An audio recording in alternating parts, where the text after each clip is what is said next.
आज का बाइबल का वचन प्रेरित चरित्र अध्याय 2 वचन 1 से 11।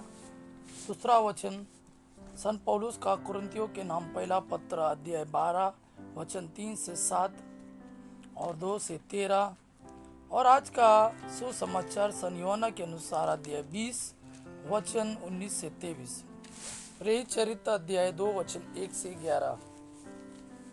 जब पेंतोकोस्ट का दिन आया और सब शिष्य एक स्थान पर इकट्ठे थे, तो अचानक आंधी जैसी आवाज आकाश से सुनाई पड़ी और सारा घर जहाँ वे बैठे हुए थे गूंज उठा। उन्हें एक प्रकार की आग दिखाई पड़ी जो जीवों में विभाजित होकर उनमें हर एक के ऊपर आकर ठहर गई। वे सब पवित्र आत्मा से परिपूर्ण हो गए और पवित्र आत्मा द्वारा प्रदत्त वरदान के अनुसार भिन्न भिन्न भाषाएं बोलने लगे। पृथ्वी भर के सब राष्ट्रों से आए हुए धर्मी यहूदी उस समय यरूशलेम में रहते थे। बहुत से लोग वह आवाज सुनकर एकत्र हो गए। वे विस्मित थे क्योंकि हर एक अपनी अपनी भाषा में शिष्यों को बोलते सुन रहा था। वे बड़े अचंभे में पड़ गए और चकित होकर बोल उठे, क्या ये बोलने वाले सब के सब गलीली नहीं है?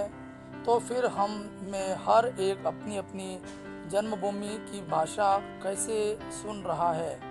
पारती, मेदी और एलामिती, मेसोपोटामिया, यहूदिया और कप्पादुकिया, पोंतुस और एशिया, फ्रिजिया और पंफूलिया, मिस्र और कुरेने के निकटवर्ती लीबिया के निवासी, रोम के यहूदी तथा दीक्षार्थी प्रवासी, क्रेत और अरब के निवासी, हम सब अपनी अपनी भाषा में इन्हें ईश्वर के महान कार्यों का बखान करते सुन रहे हैं। आज का दूसरा वचन सन पौलुस का कुरिन्थियों के नाम पहला पत्र अध्याय 12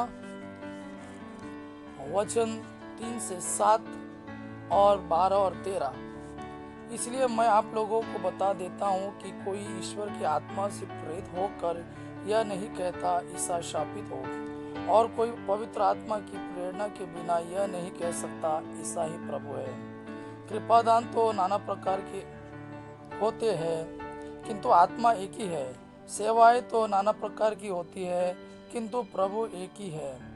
प्रभावशाली कार्यों तो नाना प्रकार के होते हैं, किंतु एक ही ईश्वर द्वारा सबों में सब कार्य संपन्न होते हैं। वह प्रत्येक को वरदान देता है जिससे वह सबों के हित के लिए पवित्र आत्मा को प्रकट करे। मनुष्य का शरीर एक है, यद्यपि उसके बहुत से अंग होते हैं और सभी अंग अनेक होते हुए भी एक ही शरीर बन जाते हैं। मसीह के विषय में भी यही बात है।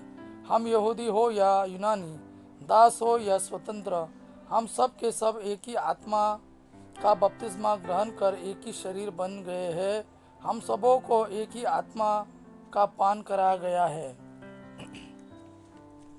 आज का सुसमाचार सन यूहन्ना के अनुसार अध्याय 20 वचन 19 से 23। अध्याय 20 वचन 19 से 23। उसी दिन अर्थात सप्ताह के प्रथम दिन संध्या समय, जब शिष्य यहूदियों के भय से द्वार बंद किए एकत्र थे, ईसा उनके बीच आकर खड़े हो गए। उन्होंने शिष्यों से कहा, तुम्हें शांति मिले। और इसके बाद उन्हें अपने हाथ और अपनी बगल दिखाई। प्रभु को देखकर शिष्य आनंदित हो उठे। ईसा ने उनसे फिर कहा, तुम्हें शांति मिले। जिस प्रकार पिता ने मुझे भेजा, उसी प्रकार मैं तुम्हें भेजता हूँ। इन शब्दों के बाद ईसा ने उन पर फूंक कर कहा, पवित्र आत्मा को ग्रहण करो। तुम जिन लोगों के पाप क्षमा करोगे, वे अपने पापों से मुक्त हो जाएंगे, और जिन लोगों के पाप क्षमा नहीं करोगे, वे अपने पापों में से बंधे रहेंगे। ये प्रभु का वाणी है। प्रभु को धन्यवाद। आबा पिता की महिमा और पुत्र यीशु का प्रेम आप पर सदा सर्वदा बना रहे। आमीन।